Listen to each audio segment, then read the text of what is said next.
ሰላም ሰላም ተኸታተልቲ መንደላይ ዋልታ ሃገር ከመይ ውዕልና ኩልኹም ተኸታተልቲ ናይ ዝመደብ ኣብ ሙሉእ ዓለም ትርከቡ ሃገራውያን ኤርትራውያን ሕቡናት በሃገሮም እዚ ቻነል እዚ ናይ ሃገራውያን ቻነል እዩ ናይ ህዝቢ ቻነል ስለ ዝኾነ ሳብስክራይብ ዘይገበርኩም ሳብስክራይብ ግበርዎ ላይክ ጅምርዎ ኩልኹም ላይክ ጌርኩም ጀምርዎ ኣገዳሲ እዩ ዝበልክዎ መደብ ሒዘ ሎማዓንቲ ከዓ መፅእ ኣለኹ ፈተነ ቅትለት ኣብ ልዕሊ ሓፍትና ስነ ጥበባዊት ሄለን ጳውሎስ ብመን ተፈፂሙ ብዝብል መደብ ሒዘ መፅእ ኣለኹ ቅድሚኡ ግን ሓንቲ ብዛዕባ ናይ ኣውራጃ ዝተዛረብዋ ኣብርሃ ተኽሉ ዝበሃል ብዛዕባ ናይ ኣውራጃ ዝተዛረባ ኣላ ንዓ ክንመፅእ ኢና ንሄለን ጳውሎስ መን እዩ ፈተነ ቅትለት ገይርላ ኦኬ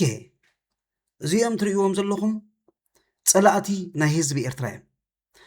ብህዝቢ ኤርትራ ተደለይቲ እዮም ምናዳ እዚ ኪሮስ ኣስፋሃ ዝበሃል ማለት እዩ ብደም ህዝቢ ኤርትራ ተሓታቲ እዩ ክንደይ ኤርትራውያን ኣብ ኢትዮጵያ ዘባሳበሰ እዩ ቅድሚ ሕጂ እውን ተቃላሳየ ምስኦም ተቃለሲ ዝበሃሉ ሪከርድ ወፂኡ እንዳፈራርሖም ከሎ ንክንደይ ኤርትራውያን ደቂ ኣንስትዮ እውን የፈራርሕ ነይሩ እዩ ኪሮስ ማለት ብደም ህዝቢ ኤርትራ ዝሕተት እዩ ብደም ህዝቢ ኤርትራ ዝሕተት እዩ እዚኦም የራስንዎ እዮም እዚኦም ምድረ ፋራ ከራስንዎ ጥራሕ እዮም ዝኽእሉ በዓል እዚ ስኢሉ ኣድጊ ናይ ኣድጊ ኣይኪዩ ዘለዎ እዩ ዝብለና በዓል እዚ ሰልጠነ ዝብልዎ የራስንዎ ጥራሕ እዮም ነይሮም ዋላ ካብ ቀደም ናይ ኪሮስ ግን ስኑድ እዩ ሕጂ ኣብዚ እዋን እዚ ኪሮስ ኣስፋ ገንዘብ ናይ መንግስቲ ኢትዮጵያ ኣጣፋፊዩ ኣብ እስር ቤት እዩ ተኣሲሩ ዘሎ ዘውፆ የለ ዝሓተሉ የለ ተኽኢሎም ከማን ንኤርትራ እንተዝጥርዝዎ ኣብ ኤርትራ ብዙሕ ሕቶ ህዝቢ ኤርትራ ዝሓቶ ኣሎ ብሽም ቃልሲ ዝገበሮ ዕንወት ኣብዞም ቆልዑ መንእሰያት ንሄለን ጳውሎስ ከዓ ብዙሕ ግዜ ሓቢኣቶ ኣብ ውሽጣ ጌራቶ ዝነበረት ትማሊ ተኣሲሩ ምስ ሰምዐት ከዓ ፅቡቕ ስለ ዘይተሰምዓ እንታይ ይገብራ ነይሩ ንዓ እውን ብሕፅር ዝበለ ተዛሪባላ ብፅሑፍ ጌራ ክነንብቦ ክንፍትን ኢና እንታይ ይብል ነይሩ ብዛዕባ ደቂ ኣስመራ ደቂ ኣንስትዮ ብፍላይ እንታይ ይብለን ነይሩ ኪሮስ ንስማዕ እዮ ብፍላይ ደቂ ኣንስትዮ ደቂ ኣስመራ ድማዕበልክን ድመስለክን ድነቃሕኸን ድመስለክን ካብ ብጫ ጠለቤዱ ሳሙና ምሕፃብ ዘይሓልፍ ጠለቤዱ ትመስላ ወላ ሓንቲ ንቕሓት ዘይብልክን ስቕ በላ እዚ ጉዳይ እዚ ልዕሊ ዓቕምኽን እዩ ክብለክን ይደሊ ናይ ህግደፍ ጉዳይ ልዕሊ ዓቕምኽን እዩ ኣይተሃውትታ እዞም ትሪኦም መንእሰያት ምሳኽን ደውደኽድኹ ሓሰውቲኦም ንዓና ዝብሉና ብቴሌፎን ካልእ ኣብ ደገ ኣብ ኣኼባ ዝዛረብዎ ካልእ ታኒካ ማኒካ እዮም ንስኻትክን ከመዋልድ መጠን ክብረትክን ሒዝክን ስቕ እንተትብላ ይሕሸክን ትብለክን ይደሊ ፅባሕ ንግሆ ኣብ ማህፀን ኣዴኽን ክትኣትዋ ክሳብ ትደልያ ክትሕበኣ ኢኽን ክትሓፍራ ኢኽን ብሓፈሽኡ ግን ደቂ ኣስመራ ተልካኒ ፀላማት ከዳዓት ክሓቲ ቁፅሪ ሓደ ያ ከምዚ እንዳበለ ብዙሕ ግዜ ኪሮስ ኣስፋሃ ብዛዕባ ደቂ ኣስመራ ይዛረብ ነይሩ እዩ ደቂ ኣስመራ ማለት ከዓ ካብ ሙሉእ ዞባታት ናይ ኤርትራ ኣብ ኣስመራ ይቕመጡ ንሶም እንታይ እዮም ድመስሎም ኩሉ ግዜ ደቂ ኣስመራ ማለት በቲ ሶም ድሓስብዎ በውራጃ ደቂ ሓንቲ ኣውራጃ እዩ ድመስሎም ደቂ ኣስመራ ብዙሓት ኣለዉ ንኣኸንቁሕዎም ዋላ ፍቱን እዮም በዓል ዘይሰልጠነ ክነቑሑ ግን ኣይክእሉን እዮም ብዙሓት ሰብ ኣብ ኣስመራ ዘሎ ሰብ እንታይ እዩ ዝመስሎ ደቂ ሓንቲ ከባቢ ደቂ ሓንቲ ዞባ ኣብ ኣስመራ ግን ካብ ኩሎም ብሄራት ኣለዉ ካብ ብምሉእ ሃይማኖታት ኣለዉና ካብ ብምሉእ ዞባታት ከዓ ኣብ ኣስመራ ይቕመጡ ምክንያቱ ኣስመራ ርእሲ ከተማ ናይ ኤርትራ እያ እዚኦም በዓል በላዕቲ ውዳቕ ግን ብጀካ ፅልኢ ናይ ህዝቢ ኤርትራ ካልእ ወላ ሓንቲ የብሎምን ካብዚ ወዲ ኪሮስ ዝበሃል ጀሚርካ ማለት እዩ نخندي حواتنا دك أنستيون يفرارح نيريو كم زحج سمعوا صنعهم أبزا بابليك ووتس يتزاربا نخندي حواتنا دك أنستيو أبدي سببا يكون ولا بز عطليان مسمت يفرارح نيريو زي تقالسا ندابله نابي انك قالسا مسمن وا قربك اكو تحتت يخا مسمن يمك قالسو ابز تو اب غدل تو زبل كايم زاتو كما زازونو زي كولو قلعت حيسكم نسب كدر كتدناغرو ايتقولون يخ نهلم باولوس كا كندي ناي مفرارحي نغرات حيزلا نيري نساون اب صحفا اوصياتولا سغاب نايموت فردي يو فريد وانيرو جن بحيل أملاخ وصيات بل أتا صحف كنا بباينا صنحنا قدميو جن حنت دس دبلتن النجار الله بزيا نيا وراجانا عموسخا بزعبا نيا وراجا بقدامي أبرها تخلو ممر أبرها تخلو أمناي سول ميديا تعدي مزينيرو ممر أبرها تخلو هجي أو مزيو سول ميديا خا حنت حتو حتيتو هابز بالمصت حتيا نسمع يا تحتمو بتعمي جلاتيتيا اتم بوراجا بعليت بكل وجن ولا بتقرايم جميرهم حجي بوراجا بعليت بخبابي ولا بتقرايو حجي حتيتو انتايلو مليسو بزعبا زنيا وراجا مفللاي زغبرو اسمع يا زيا تمتيات كلا خاب حزبي ممر ابرها اب تግራይ መቸም ዘይ ሓላፍነታውያን ክትብሎም ተኸዲኻ ኣብ ኤርትራ ዞባታት እዩ ዘሎ እቲ ኣውራጃ ዝብል ብግዜ መግዛእቲ ዝነበረ መግዛእትኻ ኩሉ ግዜ ንምብታንካ ይድፅዕር ንኽፈላለየካ እዩ ኣብ ትግራይ ምስ በልካ ወላ ሓደ ዝፈልጦ ነገር የብለይን እቲ ካልእ ኣብ ትግራይ ኣውራጃ ኣድዒሎም ዝዛረቡ ብሄር ኣድዒሎም ዝዛረቡ ሃይማኖት ኣድዒሎም ዝዛረቡ ብወገን ናይ ኤርትራ ዘሎ ማስ ሜድያታት ግን ከምዚ ዓይነት ነገራት እውን ኣይድግፍን እዚ ትሕቲ ሃገራውነት ዝበሃል ኣብ ትግራይ እውን ኣነ ከም ትግራዋይ ክፈልጠካ ንኣምበር ኣበይ ዓድኻ እንታይ ሃይማኖትካ ኣበይ ኣውራጃ ገለ ዝበሃል ነገር እቲ ቀንዲ ኣብዚ ሕጂ እዋን ንሕብረተሰብ ዘባልዕ ዘሎ ነገራት እዩ ከምዚ ዓይነት ባይታ ወይ ከዓ ማሕበራዊ ሜድያታት ኣብ ትግራይ ፅባሕ ንጎቦን 00 ንህዝቢ ትግራይ ስለ ዝሃሲ ንዓና ከም ኤርትራውያን ከዓ ኣብ ኮይኖም ዝዛረብሎም እንታይ ትብለና ኣብዚ መምራብ እንታይ ይመስለካ ብፍላይ ሃገር ንዝሃንፅ ኣብ ከይዲ ሃገራዊ ህንፀት ዘሎ ዝኾምዚ ዓይነት ኣውራጃዊ ሓደገኛ ሃገር ክታንፅ ኣይትኽእልን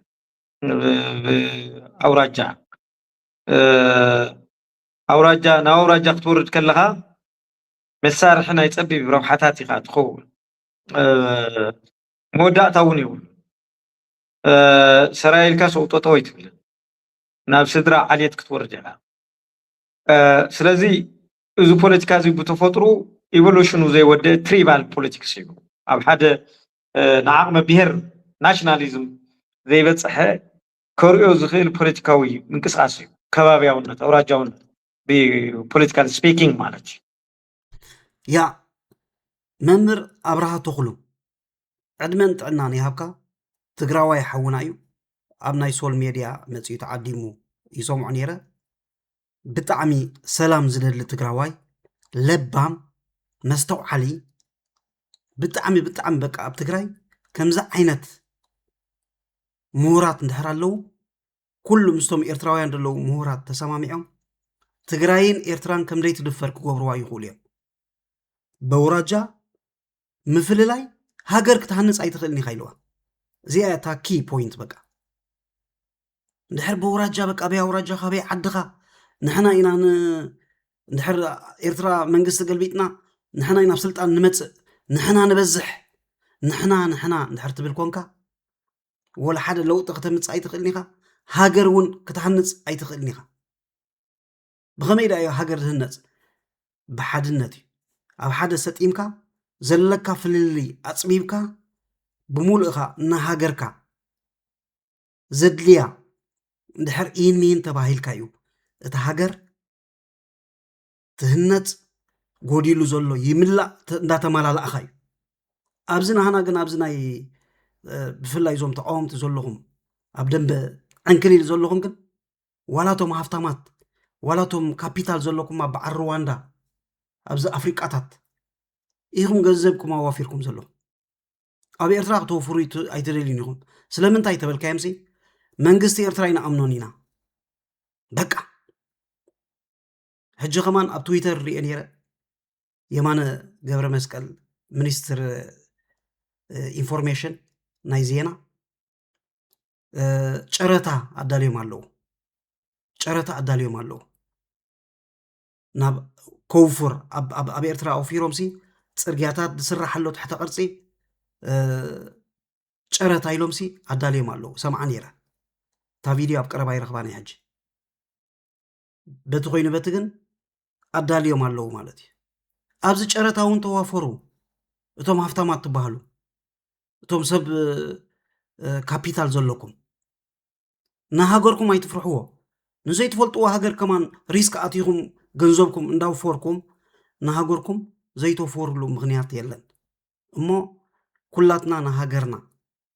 نهاجرنا إرترا نلمعيا دقافي زبالي لا تقاوم زبالي لا أوراجا زبالي لا قليلا كلها بزوبايا ذات سواي أنا ممر أبرها تخلو أمتيو زني أوراجا مفللاي هاجر كتعنت أي تخلنيها بأوراجا طريحة كتحسب شو ناب كباب تورد ناب عد تورد شو تقاتلنا نحدتك كم زخت قبروز قلناهم بعد تفلاليهم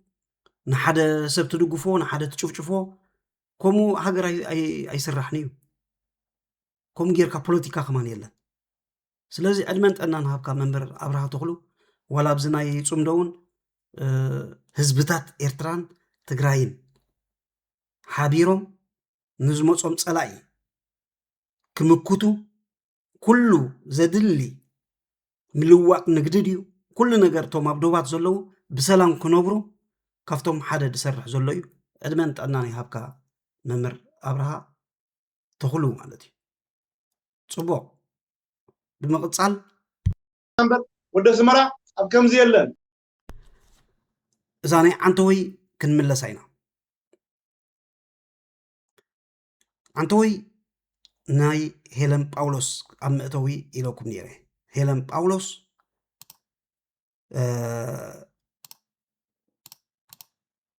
نهيلن باولوس كمستري وزلهم فتنا قتلت غير لانيرو كيروس أسفها زبال والكسب مالتي سنة طباباوي قال قبل يكلني ناز كيروس أنا أبزي حدا صحف أقريب الله هيلن باولوس بعلا سلام نخلهم إلى أتجمر بمقتصال بزعبا كيروس أنا بزوح قبل مخالكو بفلاي قبل ألي زحسبه وي زتولو مومو قدن دما بحيل فتاري زي سومرولو كسابنا يموت فتنا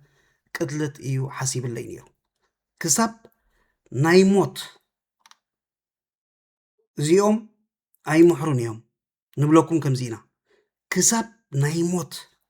فتنا قتلت أداليلا نيرو أبدي سابا خلا مالتي كاب أدي ساباون بسنك تنسو قبل ألي كفتسمو زحسبه فتنا قتلت أبتجي زيتي كسيسون كدما علو سلا زي كقل مس بوزح قلت أم أب تحت فتعري فتوتيك أربتي تحابيروم بسلام يه وطيه هيلن حفتي هيلن باولوس كبرتي سنة وباويت انقع بسلام وطاخي انقع بسلام هلخلنا أدمن تأنان يهابكي زيوم تسفع قرطيم بعال كيروس تسفع قريطوم تسفع قرط كأنتا يزقبر كل جزي سب لخاخي ملكا يزغيد سب لخاخي ملكا خيد كيروس حجي أبي الله أبزي الله كيروس أبي الله تلك أبزي أسجن نهلا أسجن كوين تسألو يزي كما يكون زلو سديد الله نقليهم أسجن يزلو تسفع قرط سلازغونا جن نزا خبرتي سنة باباوي تحفتنا فتنا قتلت غير الله بچبوط يا بعلات صفاتو زلا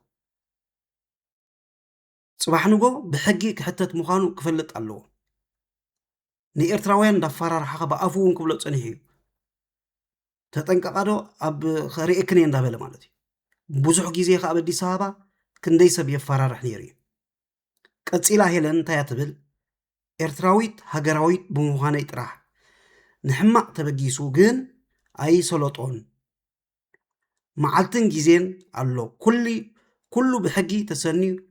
ብሕጊ ክፍታሕ እዩ ኤርትራዊት ሃገራዊት ስለ ዝኾነ ጥራሕ ካልእ ወላ ሓንቲ ኣበሳ የብላን ሄለን ጳውሎስ ስነ ጥበባዊት እያ ንፍዕቲ ኣቦኣ ከዓ ሰርጌንተ ጳውሎስ ጅግና ኤርትራዊ ፈዳይን ኮይኑ ኣብ ኣስመራ ፊኖ ወዲ ኣስመራ እዩ ሓደ ጅግና ኤርትራዊ ከዓ ኣብ ኣስመራ ኮይኑ ፈዳይን ኮይኑ ዝሰርሕ ዝነበረ እዩ ክንደይ ግዜ ተኣሲሩ ተፈቲሑ ኣብ መጨረሻ ስርዓት ደርግ ዝረሸኖ ማለት እዩ ንከምዚአን ኤርትራውያን ሕቡናት ከተፈራርሑ ስጋብ ናይ ፈተነ ቅትለት ክትገብሩ ንሕና ኣይነፍቅድኒ ኢና ኣብ ጎኒ ኣሕዋትና ከዓ ደው ክንብል ኢና ነዛ ቪድዮ እዚኣ ትሰምዕ ዘለኻ ኩልኻ ኣብ ጎኒ ሄለን ጳውሎስ ኣለና በሉ ኩሉ ሰብ ነዛ ቪድዮ ድሰምዓ ኩላትና ነዛ ቪድዮ እዚኣ ድሰምዓ ኣብ ጎኒ ስነ ጥበባዊት ሄለን ጳውሎስ ኣለና ብሕጊ ይኹን ወላፍቲ ኣትይዎ ዘሎ ክንርኩዓሉ ኢና ሕጊ ዳ ይብሉ እንት ዘለዎ እዛ ገምጃዕሃ ኢትዮጵያ ሕጊ የብላን እምበር ኣብኡ ምረኩዓናሉ ነርና ኣፍታ ዘለዋ ማለት እዩ ካብታ ዘለዋ ተወሰኽታ ምግበርናሉ ግን ውዒሉ ሓዲሩ ንጥልያን ምምፅኡ ስለ ዘይተርፎ ጭብጥታት ከዓ ስለ ዘሎ ሄለን ሓፍትና ብግቡእ ብሕጊ ክንሕዞ ምዃንና በዚ ጋጣሚ ክነግረክ ክፈቱ ቀፂል ኣብቲ ፅሑፋ ኣነ ግን ከምቲ ናቱ ሕማቕ ርእሲ ወይ ሕማቕ ኣተሓሳስባ የብለይን ናይ ዝኾነ ሰብ ሕማቕ ኣይምነን እየ ዝኾነ ሰብ ብናይ ሓሳብ ፍልሊ ኣንፃር ናተይ ጉዕዞን ዕላማን ዝኸይድ ክህሉ ግድን እዩ ራእይዎ ሕጂ ኤርትራውነት ይሕሊፉ ኸማን ኣይበካን እዩ ኤርትራዊ ማለት ለዋህ ለባም መስተውዓሊ ብስነ ስርዓት ዓበየ ኤርትራዊ ማለት ተኣሲሩ ሎ ምሽ ሕማቕ ሓስበላ ነይሩ ስጋብ ቅቐትላ ፈተነ ቅትለት ሓሲብላ ነይሩ ንሳ ግን ሕማቕ ከማን ኣይትመን ነይሩና ሕማቕ ኣይትፅሕፍን እያ ነቲ ህዝቢ ግን ፈተነ ቅትለት ሓሲብላ ከም ዝነበረ ትገልፀልና ኣላ ኣነ ቅድም እየ ሰሚዐ እየ ነይረ እዚ ዕላል እዚ ስቂኢሉ ናይ ሾቅ ዕላል ከይከውን ኢለ ስቂኢለ ነይረ እምበር ቀደም እየ ሰሚዐ ነይረ ቅድሚ ምውፃእ ንሳ ክንደይ ሽግር ከም ዘጋጠማ ሄለን ጳውሎስ ሰሚዐ ከም ዝነበርኩ በዚ ጋጣሚ ኣነ እውን ክምስክረላ ክእል እየ ባዕላ ከዓ ትዛረበሉ ኣላ ሕጂ ቀፂላ ኣብ ፅሑፋ ኣነ ግን ካብ እቲ ክቡር ህዝቢ ኤርትራ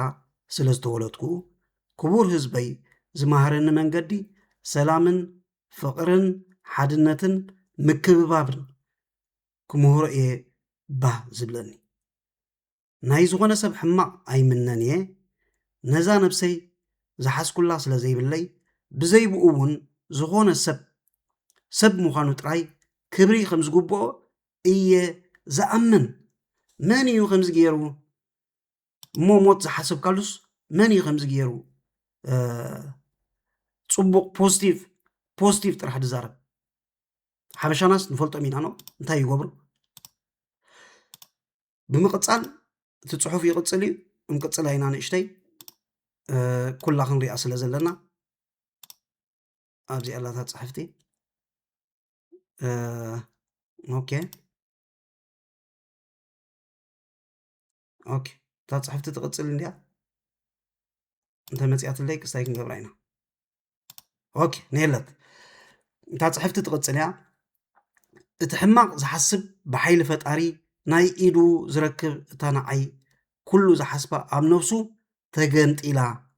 ሕጂ ይረኽቦ ኣሎ ስለዚ እየ ኣብ ሕማቕ ስራሕ ዘይዋፍር ኩሉ ኣብ ኢድ ፈጣሪ ምዃኑ ኣሚን እየ ዝጓዓዝ ኢድ ሸናሒት ፀናሒት እያ ከም ዝበሃል እዚ ኪሮስ ኣስፋሃ ዝበሃል ከዓ ብደም ዝተጠላቀየ ብህዝቢ ኤርትራ ዝሕተት ብደም ህዝቢ ኤርትራ እዩ ዝሕተት ተማላእለይ ድሮን ተማላእለይ ብሬን እንዳበልካ ነዚ መንእሰይ ኣብ ዘይወፁ ዓዘቕቲ ወረቐቶም ዝተመንጠሉ ካብቲ ዝነብሩሉ ዓዲ ዝተማዘበሉ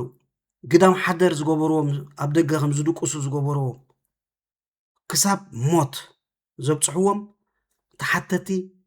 إذن توم ضد حري زخدني እታ ጽሕፍቲ ቅጽላይ ሕጂ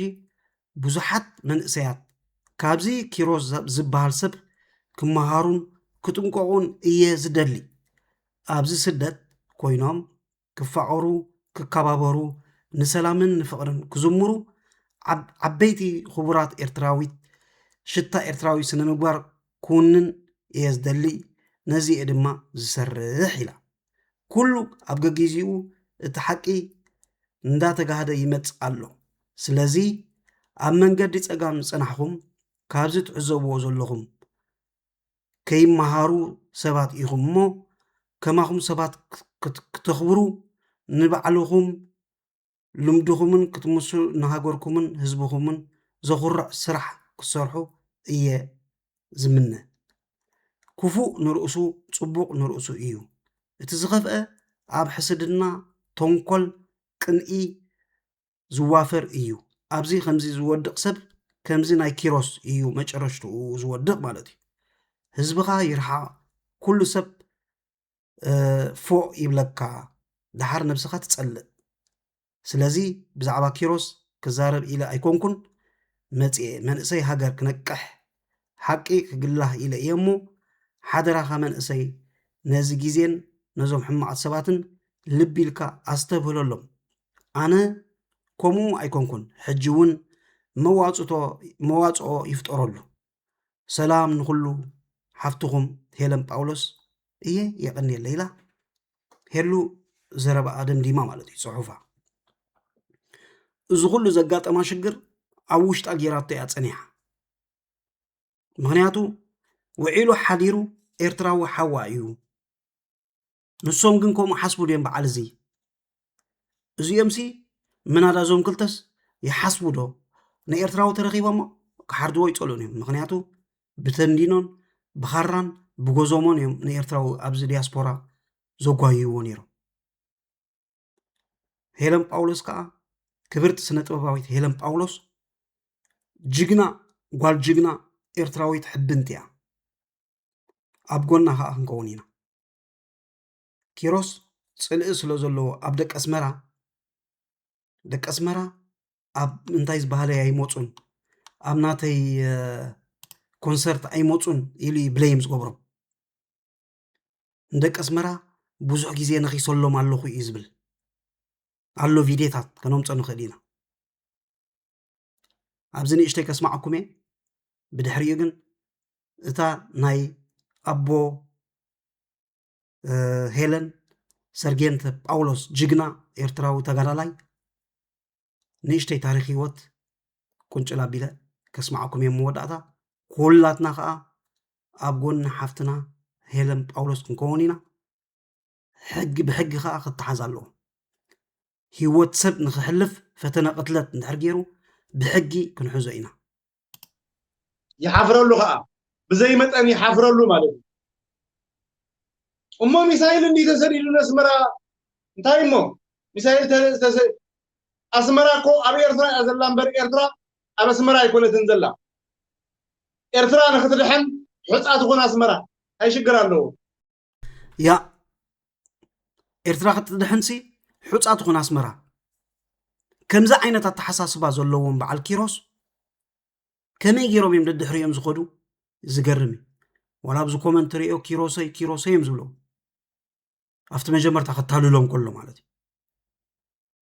ብደም ጨቂ ከም ዘሎ ኣይፈልጡን እዮም ነይሮም ክንደይ ሰብ ኣብ ኣዲስ ኣበባ ክንደይ ሰብ ቅድሚ ንኤውሮጳ ምምፅኡ ክንደይ ሰብ ይሕኒን ዝብለሉ ነይሩ ንኪሮስ እንዳፈራርሓኻ እዩ ነይሩ በቃ ኣይትፅርኒ እዩ ዝብላ ነይሩ ጫት ቆቂሒሙ ማለት እዩ መስተ ስሰት እዩ መን ከም ኪሮስ እዩ ዘብላ ነይሩ ኣብ ሕጊ ዘይብሉ ዓዲ ኮፍ ኢሉ ማለት ኣዲስ ኣበባ ማለት ሕጊ ዝበሃል የለን ወዲ በሻሻ ኣመሓዳሪ ናይ ኣዲስ ኣበባ እዩ ዘሎ ሕጂ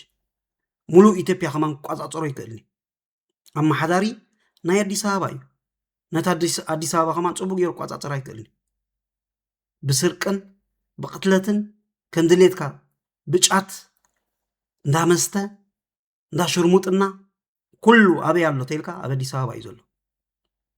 ኪሮስ ከዓ ከምኡ ስለ ዝፈቱ እዩ ክሳብ ሕጂ ፀኒሑ ሕጂ ግን መዓልቱ ኣኺላ ኣበይ ኣትዩ ኣብታ ስጅኑ ኣትዩ ማለት እዩ ኣብዛ ስጅኑ ንየለ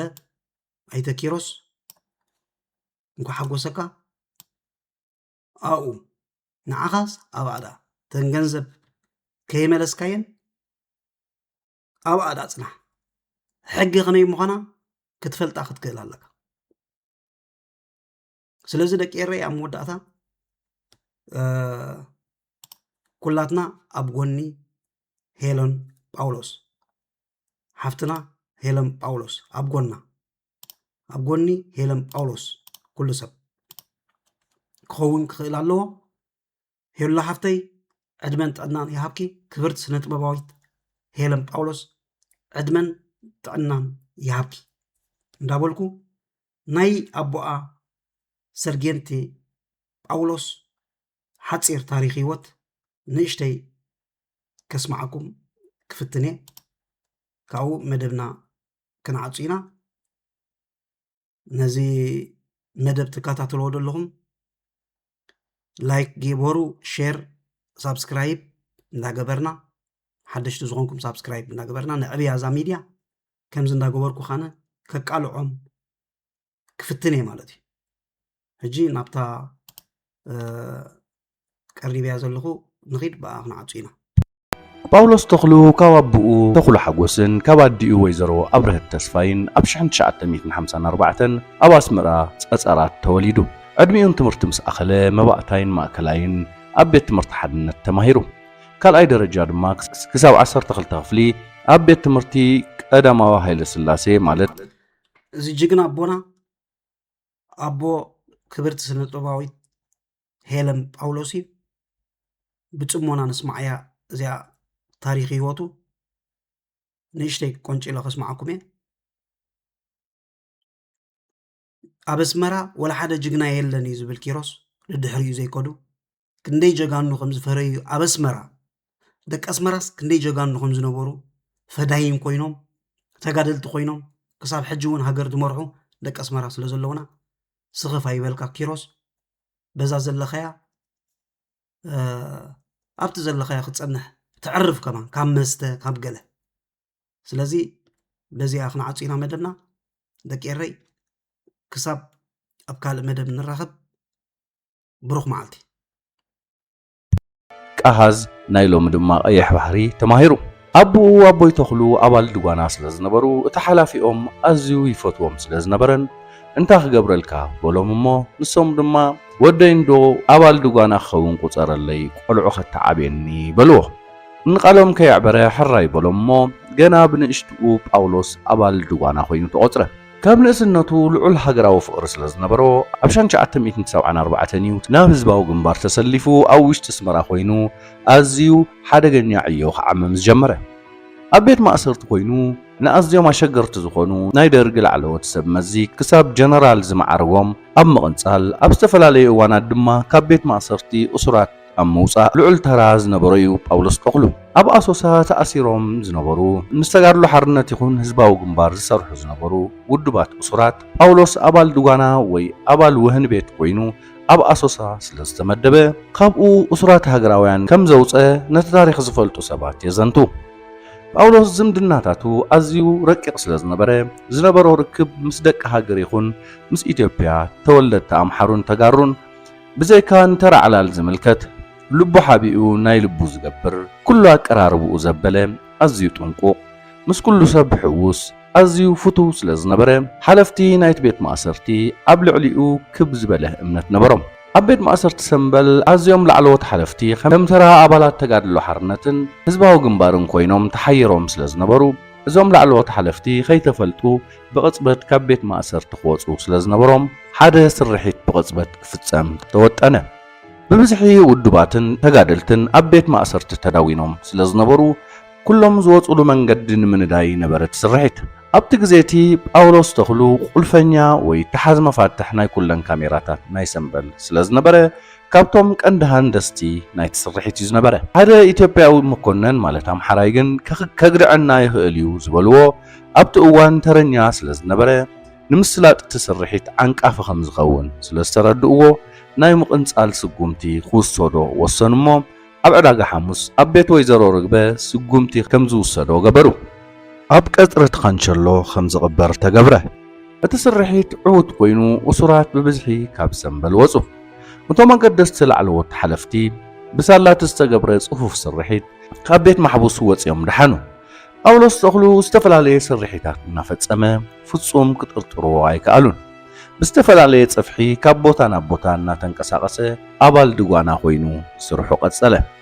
ከረን ተመዲቡን ሰሪሕ እዩ ካብ ከረም ናብ ኣስመራ ሓዝሓዝ ቤት ማእሰርቲ ተመዲቡ ምስ ተመልሰ ቁርብ እዋን ድሕሪ ምስርሑ ሓደ ኣዝዩ ዘሰንብድ ፍጻመ ተኸስተ ሓደ ኣብቲ ስርሒት